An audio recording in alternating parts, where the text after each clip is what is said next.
วิทยุแห่งประเทศไทยจังหวัดแพร่ 91 เมกะเฮิรตซ์ ให้ความรู้คู่ความสุขสารคดีแสงเพชรส่องล่าเจ้าฟ้าพัชรกิติยาภาตอนพระกรณียกิจช่วยผู้ต้องขังหญิงเรื่องราวของ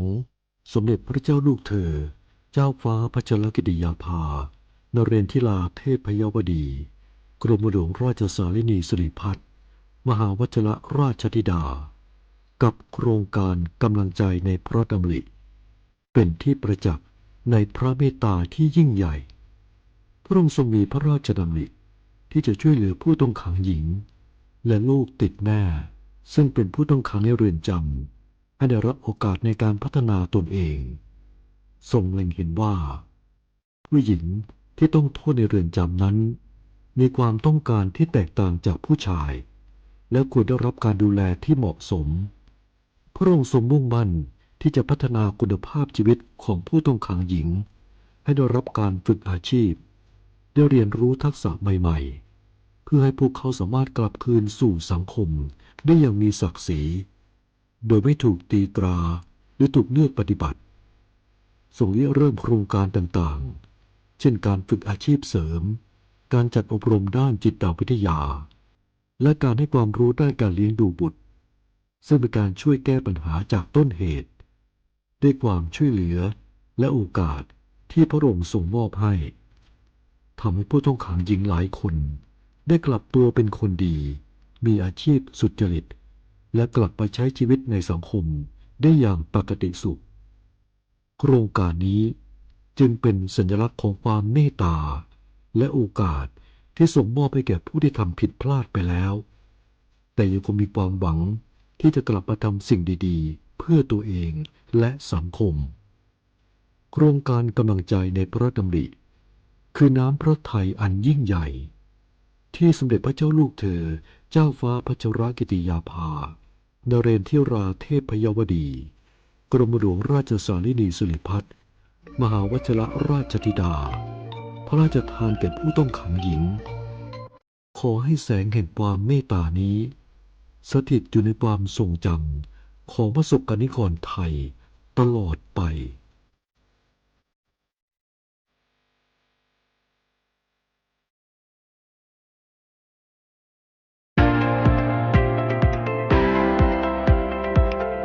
สถานีวิทยุกระจายเสียงแห่งประเทศไทยจังหวัดแพร่ 91 เมกะเฮิรตซ์ ให้ความรู้คู่ความสุข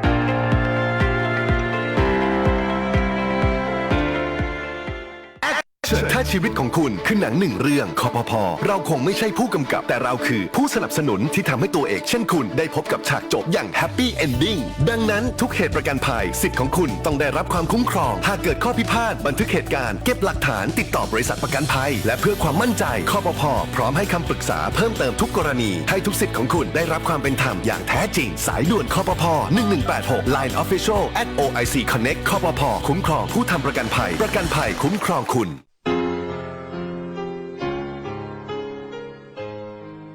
จังหวัดแพร่ร่วมกับสำนักงานศึกษาธิการจังหวัดแพร่ขอเชิญทุกท่านร่วมเสนอชื่อครูผู้สร้างการเปลี่ยนแปลงในชีวิตศิษย์และเป็นครูผู้มีคุณูปการต่อการศึกษาควรค่าแก่การได้รับการยกย่องเชิดชูเกียรติเพื่อเข้ารับพระราชทานรางวัลสมเด็จเจ้าฟ้ามหาจักรีครั้งที่ 7 ปีพุทธศักราช 2570 ผู้มีสิทธิเสนอชื่อครูเพื่อเข้ารับการคัดเลือกระดับจังหวัด 1. สถานศึกษาขั้นพื้นฐานโดยความเห็นชอบของคณะกรรมการสถานศึกษา 2. สมาคมมูลนิธิและองค์กรที่มีฐานะเป็นนิติบุคคลและมีภารกิจส่งเสริมการเรียนรู้ 3. ลูกศิษย์ที่เป็นศิษย์เก่าจำนวน1 คนซึ่งมีอายุไม่น้อยกว่า 20 ปี 4. คณาจารย์ในระดับอุดมศึกษารวมกันไม่น้อยกว่า 3 คนเสนอชื่อและส่งเอกสารได้ตั้งแต่บัดนี้เป็นต้นไปจนถึงวันที่ 30 มิถุนายน 2569 สอบถามรายละเอียดเพิ่มเติมได้ที่ www.pmca.or.th หรือศูนย์ประสานงานรางวัลสมเด็จเจ้าฟ้ามหาจักรีสำนักงานศึกษาธิการจังหวัดแพร่ครุสภาจังหวัดแพร่เลขที่ 168 หมู่ 2 ตำบลป่าแมดอำเภอเมืองแพร่จังหวัดแพร่หมายเลขโทรศัพท์ 054 520 807เมื่อถูกมิจฉาชีพหลอกเผลอโอนเงินไปแล้ว สิ่งสำคัญที่สุดคือต้องรีบตั้งสติและดำเนินการทันทีขั้นแรกรีบโทรหาธนาคารของคุณเพื่อแจ้งระงับบัญชีที่เกี่ยวข้องทันทีขั้นที่ 2 รวบรวมหลักฐานทั้งหมดและไปแจ้งความกับตำรวจโทร 1441 หากมีข้อสงสัยติดต่อธนาคารแห่งประเทศไทยโทร 1213 มีสติไม่เสียสตางค์ย้ำอีกครั้งธนาคารแห่งประเทศไทยโทร 1213 ปัจจุบันการเคลื่อนย้ายแรงงานระหว่างประเทศของไทยเริ่มเปลี่ยนแปลงโดยเฉพาะอย่างยิ่งการเคลื่อนย้ายแรงงานจากประเทศเพื่อนบ้านได้แก่เมียนมาลาวและเวียดนามโครงสร้างของประชากรที่เปลี่ยนแปลงไปสู่สังคมสูงอายุจึงมีความจำเป็นที่ต้องนำแรงงานต่างด้าวมาทดแทนกำลังแรงงานไทยที่ยังไม่เพียงพอในหลายกิจการสำนักงานจัดหางานจังหวัดแพร่เป็นหน่วยงานหลักที่ให้บริการจัดหางานแก่ประชาชนทุกกลุ่มเป้าหมายรวมถึงการควบคุมการทำงานของคนต่างด้าวซึ่งปัจจุบันได้นำระบบ e-work permit เข้ามาอำนวยความสะดวกในการให้บริการแก่นายจ้างสถานประกอบการและแรงงานต่างด้าวในกระบวนการการรับคำขอการแจ้งการทำงานของคนต่างด้าวและการผลิตใบอนุญาตการทำงานทั้งนี้สามารถรับชมวิดีทัศน์การให้บริการผ่านระบบ e-work permit ได้ที่เพจ Facebook สำนักงานจัดหางานจังหวัดแพร่หรือสอบถามรายละเอียดเพิ่มเติมผ่านแอปพลิเคชัน Line Official S435DEAQA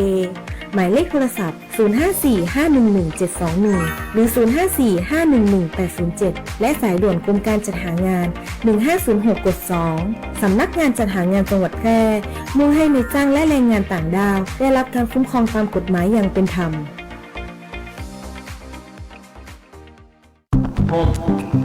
ผมคิดว่าลองเสพแล้วมันจะไม่เป็นอะไร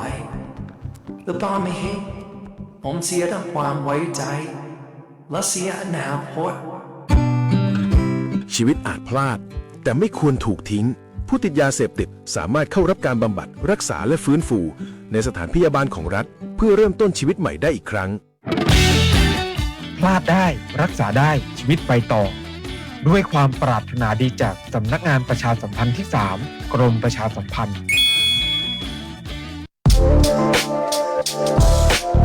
คุณกำลังฟังสวทแพร่ FM 91 เมกะเฮิรตซ์ กรมประชาสัมพันธ์สถานีเพลงเพราะ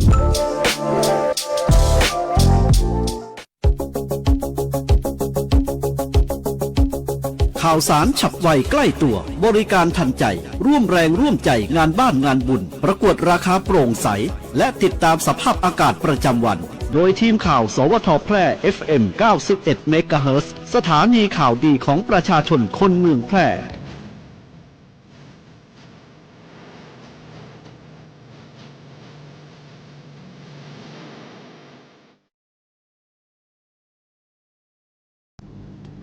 สวัสดีครับสถานีวิทยุกระจายเสียงแห่งประเทศไทยจังหวัดแพร่เสนอข่าวท้องถิ่นประจำวันอาทิตย์ที่ 28 มิถุนายน พุทธศักราช 2569 โดยมีหัวข้อข่าวดังนี้ครับสพม.แพร่จัดการแข่งขันทักษะภาษาไทยเนื่องในวันภาษาไทยแห่งชาติประจำปี 2569 มุ่งส่งเสริมเยาวชนอนุรักษ์ภาษาชาติและก้าวสู่ความเป็นเลิศขอเชิญเกษตรกรไทยเข้าร่วมโครงการคัดเลือกเกษตรกรสำนึกรักบ้านเกิดประจำปีพุทธศักราช 2569 สำนักงานสาธารณสุขจังหวัดแพร่แจ้งเตือนประชาชนเฝ้าระวังโรคไข้หูดับหลังพบผู้ป่วยพุ่งสูงขึ้น 33 ราย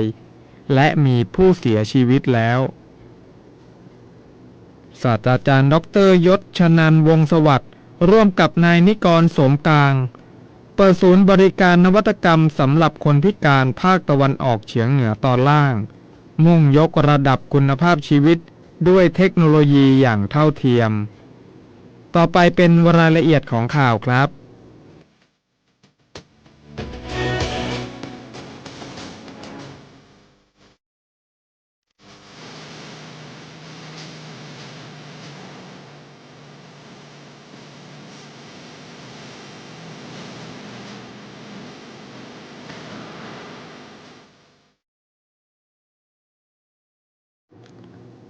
สพม.แพร่จัดการแข่งขันทักษะภาษาไทย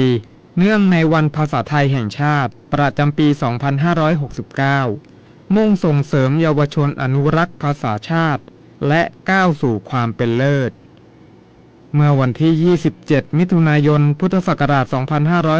2569 นายรุ่งอรุณป้องกันผู้อำนวยการสำนักงานเขตพื้นที่การศึกษามัธยมศึกษาแพร่เป็นประธานเปิดการแข่งขันทักษะภาษาไทยเนื่องในสัปดาห์วันภาษาไทยแห่งชาติประจำปี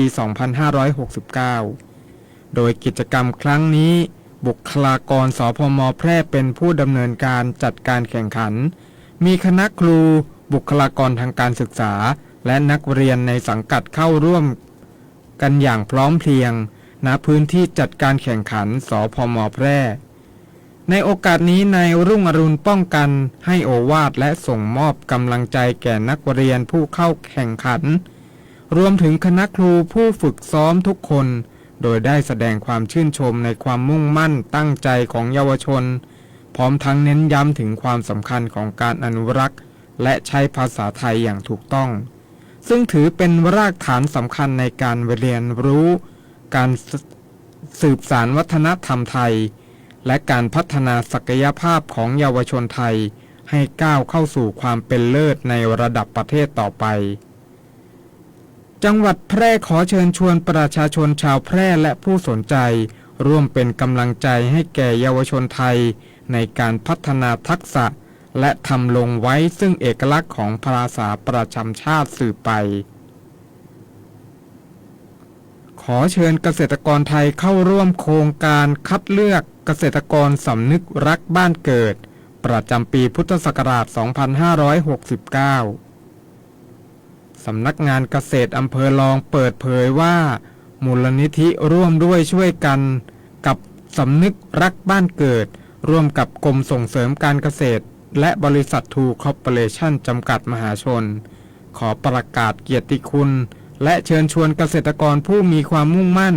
เข้าร่วมโครงการคัดเลือกเกษตรกรสำนึกรักบ้านเกิดประจำปีพุทธศักราช 2569 โครงการในปีนี้จัดขึ้นภายใต้แนวคิดผู้นำเกษตรเพื่อสุขภาพสู่มิติใหม่ที่ยั่งยืนโดยมีวัตถุประสงค์เพื่อยกย่องและเฟ้นหาเกษตรกรต้นแบบผู้ที่ทุ่มเทสร้างสรรค์ให้กับผลผลิตทางการเกษตรเพื่อสุขภาพและเป็นกำลังสำคัญในการขับเคลื่อนภาคการเกษตรของประเทศไทยให้เติบโตอย่างยั่งยืนเกษตรกรที่ได้รับคัดเลือกจะได้รับโอกาสสำคัญในการพัฒนาศักยภาพระดับสูงการต่อยอดองค์ความรู้เชิงลึกการขยายเครือข่ายความร่วมมือและการเชื่อมโยงผลผลิตคุณภาพสู่ตลาดอย่างมั่นคงและยั่งยืนรายละเอียดการรับสมัครระยะเวลาในการรับสมัครเริ่มตั้งแต่วันนี้ไปจนถึงวันที่ 31 กรกฎาคมพุทธศักราช 2569 สามารถสอบถามข้อมูลเพิ่มเติมได้ที่สำนักงานเกษตรจังหวัดหรือสำนักงานเกษตรอำเภอในพื้นที่ของท่านขอเชิญชวนพี่น้องเกษตรกรผู้ที่ฟันเฟืองขออภัยครับขอเชิญชวนพี่น้องเกษตรกรผู้ที่เป็นฟันเฟืองสำคัญของชาติร่วมเป็นส่วนหนึ่งในการสร้างประวัติศาสตร์หน้าใหม่ให้กับเกษตรกรไทยเพื่อสุขภาวะที่ดีของประชาชนและความยั่งยืนของแผ่นดินสืบไปสำนักงานสาธารณสุขจังหวัดแพร่แจ้งเตือนประชาชนเฝ้าระวังโรคไข้หูดับหลังพบผู้ป่วยพุ่งสูงขึ้น33รายและมีผู้เสียชีวิตแล้วสำนักงานสาธารณสุขจังหวัดแพร่ขอแจ้งเตือนพี่น้องประชาชนให้เพิ่มความระมัดระวังในการบริโภคเนื้อหมูเนื่องจากภายหลังเสร็จสิ้นเทศกาลสงกรานต์ที่ผ่านมาพบสถิติผู้ป่วยโรคไข้หูดับหรือโรคติดเชื้อสเตปโตคอคคัสซูอิสพุ่งสูงขึ้นอย่างรวดเร็วถึง33รายและมีรายงานผู้เสียชีวิตแล้วจำนวน2รายจากการเฝ้าติดตามสถานการณ์พบว่าพื้นที่ที่มีความเสี่ยงสูงในการแพร่ระบาดได้แก่อำเภอรองอำเภอเมืองแพร่ อำเภอสูงเม่นอำเภอวังชิ้นและอำเภอร้องกวางโดยสาเหตุเกิดจากการรับประทานเนื้อหมูดิบหรือการสัมผัสกับเนื้อหมูที่ติดเชื้อปนเปื้อนซึ่งส่งผลให้เกิดอันตรายรุนแรงเสี่ยงต่อการสูญเสียการได้ยินอาจถึงขั้นเสียชีวิตได้เพื่อให้ประชาชนมีความปลอดภัยจากโรคไข้หูดับสำนักงานสาธารณสุขจังหวัดแพร่จึงขอความร่วมมือให้ถือปฏิบัติตามข้อแนะนำดังต่อไปนี้ 1. บริโภคเฉพาะเนื้อหมูที่ปรุงสุกด้วยความร้อนเท่านั้น 2. แยกอุปกรณ์ครัวเรือนได้แก่เขียงและตะเกียบที่ใช้ในการสัมผัสหมูดิบหรือหมูสุกออกจากกันอย่างชัดเจนไม่ให้ปะปนกัน 3. เลือกซื้อหมูจากแหล่งจำหน่ายที่ได้มาตรฐานและมีความน่าเชื่อถือสำนักงานสาธารณสุขจังหวัดแพร่จึงประกาศมาเพื่อขอให้ประชาชนทุกท่านโปรดดูแลสุขอนามัยในการรับประทานอาหารเพื่อป้องกันอันตรายที่อาจเกิดขึ้นต่อชีวิตและสุขภาพของท่านและครอบครัวศาสตราจารย์ดร.ยศชนันท์วงศ์สวัสดิ์ร่วมกับนายนิกรโสมกลางเปิดศูนย์บริการนวัตกรรมสำหรับคนพิการภาคตะวันออกเฉียงเหนือตอนล่างมุ่งยกระดับคุณภาพชีวิตด้วยเทคโนโลยีอย่างเท่าเทียมเมื่อวันที่ 27 มิถุนายน 2569 ณ อุทยานวิทยาศาสตร์ภูมิภาคตะวันออกเฉียงเหนือ 2 จังหวัดนครราชสีมาศาสตราจารย์ดร.ยศชนันท์วงศ์สวัสดิ์รองนายกรัฐมนตรีและรัฐมนตรีว่าการกระทรวงอุดมศึกษาวิทยาศาสตร์วิจัยและนวัตกรรมพร้อมด้วยนายนิกรโสมกลางรัฐมนตรีว่าการกระทรวงการพัฒนาสังคมและความมั่นคงของมนุษย์ได้ร่วมกันเป็นประธานในพิธีเปิดศูนย์บริการนวัตกรรมสำหรับคนพิการภาคตะวันออกเฉียงเหนือตอนล่างเพื่อนำองค์ความรู้และเทคโนโลยีมาสร้างโอกาสให้แก่ประชาชนอย่างทั่วถึงในโอกาสนี้ศาสตราจารย์ดร.ยศชนันท์วงศ์สวัสดิ์ได้มอบนโยบายโครงสร้างสังคมแห่งการแบ่งปันและความเท่าเทียมเพื่อส่งเสริมให้นวัตกรรมเป็นสิทธิขั้นพื้นฐานที่คนพิการทุกคนสามารถเข้าถึงได้โดยศูนย์แห่งนี้จะทำหน้าที่เป็นศูนย์กลางในการนำนวัตกรรมล้ำสมัยเช่นอวัยวะเทียมอัจฉริยะและเทคโนโลยีสิ่งอำนวยความสะดวกต่างๆกระจายลงสู่ชุมชนเพื่อลดความเหลื่อมล้ำและช่วยให้คนพิการสามารถพึ่งพาตนเองได้อย่างมีเกียรติมีศักดิ์ศรีทางด้านนายนิกรโสมกลางได้กล่าวเน้นย้ำถึงความสำคัญของความร่วมมือในครั้งนี้ว่าปัจจุบันประเทศไทยมีคนพิการที่ได้รับการจดทะเบียนจำนวน 2,283,173 คนซึ่งภาคตะวันออกเฉียงเหนือมีจำนวนมากที่สุดมีจำนวนถึง 865,762 คนการจัดตั้งศูนย์ดังกล่าวจึงเป็นกลไกสำคัญในการเปลี่ยนแปลงบทบาทภาครัฐจากเป็นผู้ให้ความช่วยเหลือไปสู่การเป็นผู้สร้างโอกาสเพื่อให้คนพิการและครอบครัวมีคุณภาพชีวิตที่ดีขึ้นอย่างเป็นรูปธรรม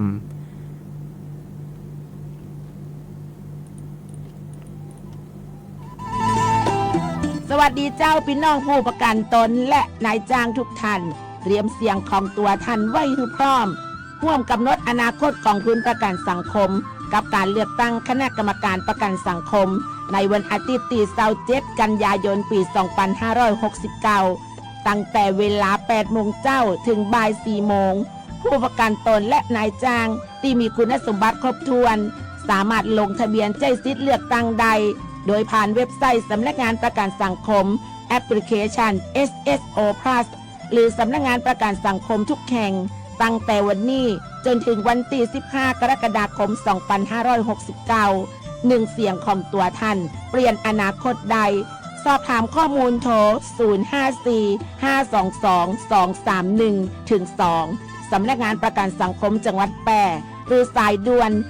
1506 ตลอด24 ชั่วโมงแล้วปากันในวันเลือกตั้งในวันอาทิตย์ที่27 กันยายน 2569 เวลา 8 โมงเจ้าถึงบ่าย 4 โมง ทุกคะแนนเสียงมีคุณค่าและมีความสำคัญในการขับเคลื่อนเจ้า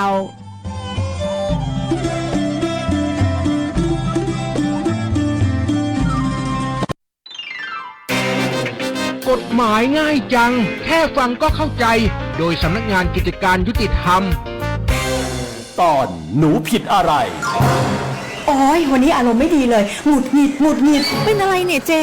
หนูฟังเจ๊บ่นมาทั้งวันแล้วนะเงียบไปเลยถ้าแกพูดมากอีกฉันจะไล่แกออกอ้าวเจ๊อะไรเนี่ยรู้ไหมถ้าเจ๊เลิกจ้างหนูโดยที่หนูไม่มีความผิดหรือไม่เป็นธรรมเนี่ยเจ๊ก็ต้องจ่ายค่าชดเชยให้หนูด้วยเนี่ยหนูทำงานกับเจ๊10 ปีแล้วตามกฎหมายหนูมีสิทธิ์ได้รับค่าชดเชยไม่น้อยกว่าค่าจ้างอัตราสุดท้าย300 วันเลยนะเนี่ยยังจะไล่หนูออกอีกไหมแกนี่หายใจเข้าหายใจออกเป็นเงินหมดเลยนะโอ้ยเจ๊นี่มันกฎหมายแรงงานขั้นพื้นฐานเลยนะใครๆก็ควรรู้ไหมพูดมากจริงๆถ้าว่างก็ไปนับสต็อกของไปคุยกับแกนี่มันหงุดหงิดมากกว่าเดิมอีกโอ้ยหงุดหงิดโว้ยเอ้าอะไรของเขากันนะสงสัยวัยทองก็งี้แหละ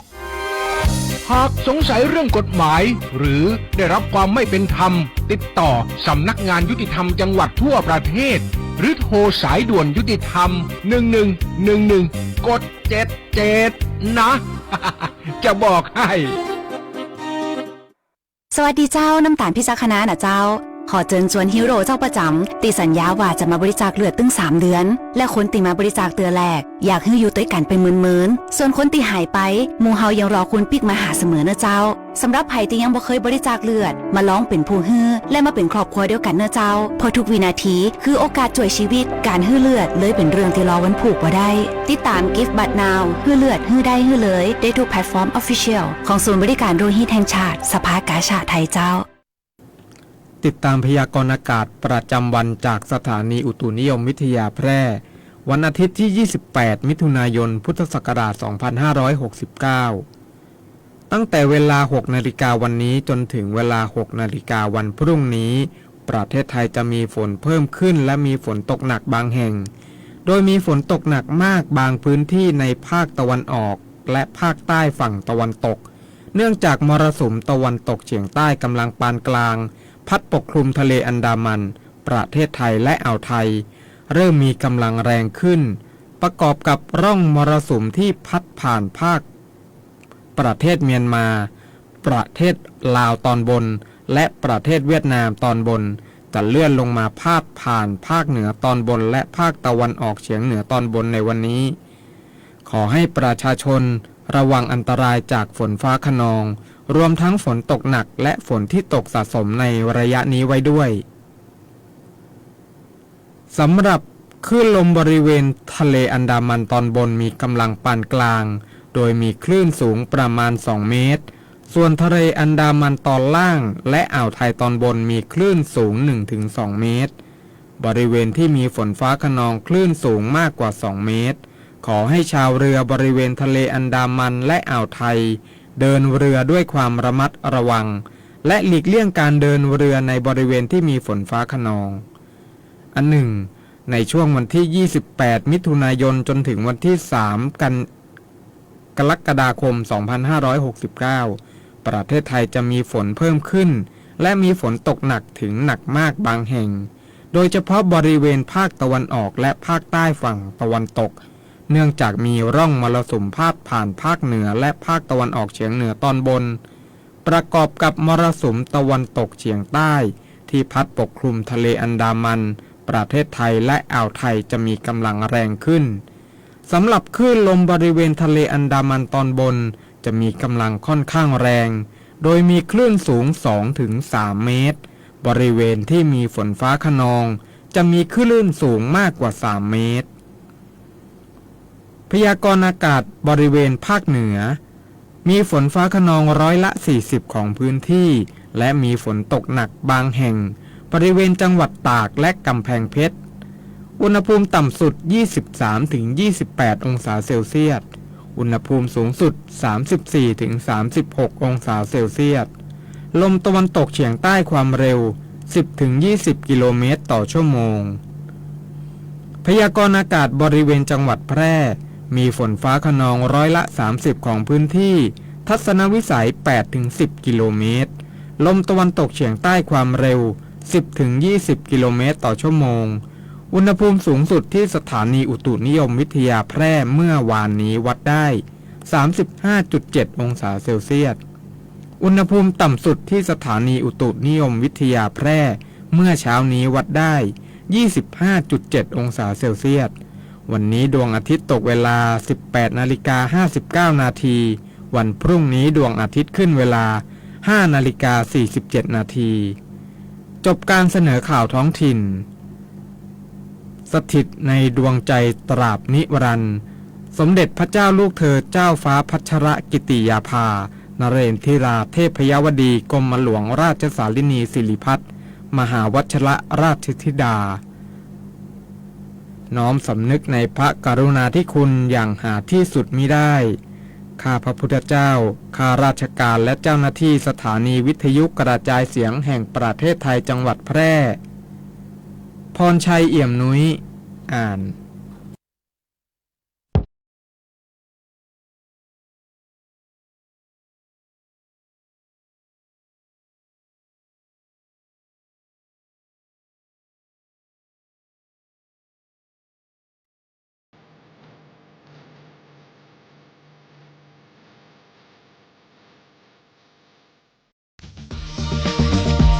คุณกำลังฟังสวทแพร่